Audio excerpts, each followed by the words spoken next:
जिल्ह्यात गारांचा पाऊस. पुणे. राज्यात सध्या कडक उन्हाळ्याचा तडाखा सुरू असतानाच हवामान विभागाने काही जिल्ह्यांमध्ये अवकाळी पावसाचा इशारा दिला होता. त्यानुसार आज जिल्ह्यातील पारनेर तालुक्यातील वनकुटे गावाला गारांचा तडाखा बसला. यामध्ये पिकांचे मोठ्या प्रमाणात नुकसान झाले आहे. महाराष्ट्रातील 5 जिल्ह्यांमध्ये ऑरेंज अलर्ट जारी करण्यात आला आहे. उर्वरित भागात येलो अलर्ट देण्यात आला आहे. त्यामुळे नागरिकांनी सतर्क राहण्याचे आवाहन करण्यात आले आहे.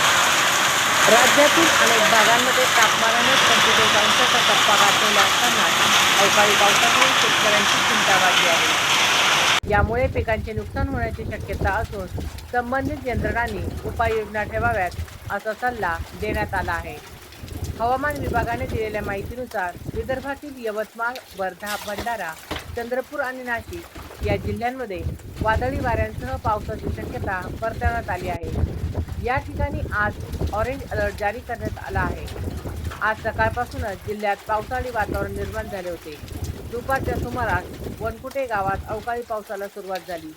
याच वेळी गारांचा पाऊस झाला. वनकुटेत गारांचा खच साचल्याचे दिसून येत होते. या अवकाळी पावसाने वनकुटे परिसरातील शेतकऱ्यांचे मोठ्या प्रमाणात नुकसान झाले आहे.